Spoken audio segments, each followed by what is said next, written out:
स्वामी समर्थांचा अक्कलकोटमधील हा दुसरा दिवस आहे. स्वामी महाराजांसोबत काय काय घडले ते ऐकून घेऊया. चला तर मग. माझ्या स्वामी भक्तीचा प्रसाद या चॅनलमध्ये मी सर्वांचं स्वागत करते. स्वामी किती दिवसापासून उपाशी आहेत हे रिसालदाराच्या लक्षात आल्यावर तो स्वामींना बुधवार पेठेतल्या चोळाप्पाच्या घरी घेऊन गेला. चोळाप्पाला पाहिल्यावर स्वामींच्या चेहऱ्यावर स्मित हास्य आले.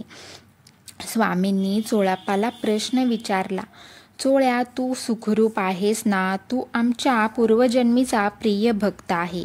रामचंद्र सराफ तुझं नाव होतं. आम्हाला ओळखलं नाहीस काय? अक्षय, वटवृक्ष हे सर्व विसरलास की काय? हे शब्द कानावर पडताच चोळाप्पाला पूर्वस्मरण होते आणि तो स्वामींना साष्टांग नमस्कार घालतो. चोळाप्पाने येसूबाईला म्हणजेच त्यांच्या पत्नीला स्वयंपाक करायला सांगितला होता. चोळाप्पाने स्वामींना भरपूर खायला घातले आणि त्यानंतर स्वामी चोळाप्पांकडे राहू लागले.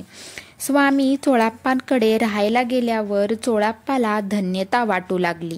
पण चोळाप्पाची पत्नी येसूबाई आणि सासूबाई या दोघी सोवळ्या ओवळ्या पाळणाऱ्या असल्यामुळे त्या थोडी धुसफूस करत राहिल्या. चोळाप्पा स्वामीनिष्ठ असल्यामुळे त्यांची स्वामींवर निस्सीम भक्ती होती. स्वामींनी अनेक प्रकारे त्यांच्या मंडळींना त्रास देऊन परीक्षा पाहिली, पण चोळाप्पाला त्याबद्दल काहीच वाटले नाही. चोळाप्पाची आर्थिक परिस्थिती साधारण असल्यामुळे घरातली भांडी विकून घर चालवण्याची वेळ आली होती.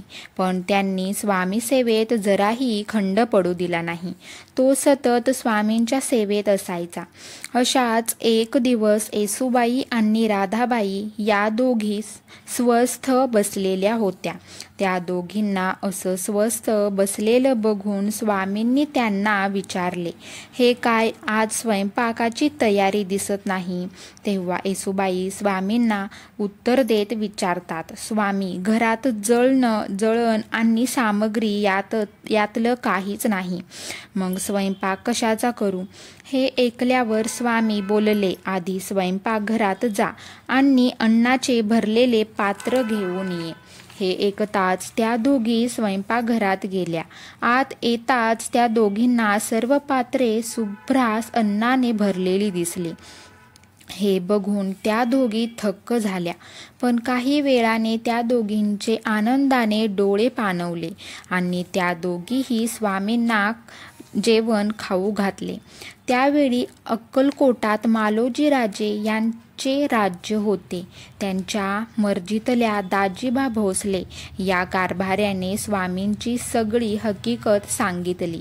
शिवाय स्वामींचा मुक्काम चोळाप्पाच्या घरी असून तेथे लोकांची दर्शनासाठी गर्दी होते आणि चोळाप्पाची आर्थिक परिस्थिती हलाखीची असल्यामुळे समर्थांच्या वास्तव्याच्या निमित्ताने काही मदत करता आली तर पाहावे असे सुचविले.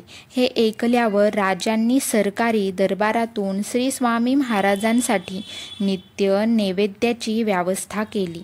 इथे सर्व लोकांना खात्री झाली की स्वामी महाराज हे साक्षात दत्तांचे अवतार आहेत. लोक आता गाणगापूरला न जाता अक्कलकोटला चोळाप्पाच्या घरी स्वामींच्या दर्शनाला येऊ लागले. चोळाप्पा तर सावलीप्रमाणे स्वामींसोबत असायचा. एकदा स्वामी अनेक मंडळींना बरोबर घेऊन चालले होते. तेव्हा बरेच अंतर चालल्यावर ते एका निवडुंगाच्या रानाजवळ पोहोचले. निवडुंगाच्या रानाजवळ पोहोचल्यावर सर्व दूरवर काटे पसरलेली होते. तेव्हा स्वामी सर्वांना उद्देशून बोलले, आता आपल्याला यावरून पुढे जायचे आहे. ते ऐकून सर्वजण भयभीत झाले आणि कोणाच्याही तोंडातून एक शब्द बाहेर पडला नाही. कोणाचीही स्वामींसोबत जाण्याची हिंमत झाली नाही. पण तेव्हा एकटाच चोळाप्पा स्वामींबरोबर चालत गेला. दोघेही अनवाणी काट्यावरून चालत होते, पण दोघांनाही काट्याचा स्पर्श सुद्धा झाला नाही. हे पाहून स्वामींना आश्चर्य वाटले, सर्वांना आश्चर्य वाटले. पण तेव्हा स्वामींना चोळाप्पाच्या भक्तीची खात्री पटली होती. शिवाय चोळाप्पाची निर्भयता बघून स्वामींनी त्याची स्तुती केली. त्यामुळे लोकांना त्यांची असूया वाटू लागली. स्वामी अंतर्ज्ञानी असल्यामुळे त्यांनी हे ओळखले होते. सर्व स्वामी भक्तांना माझी कळकळीची विनंती आहे, तुम्हाला हा भाग आवडला असल्यास नक्की सांगा, म्हणजेच यापुढचा भाग सुद्धा नक्की येईल. अवधूत चिंतन श्री गुरुदेव दत्त. स्वामी महाराज की जय.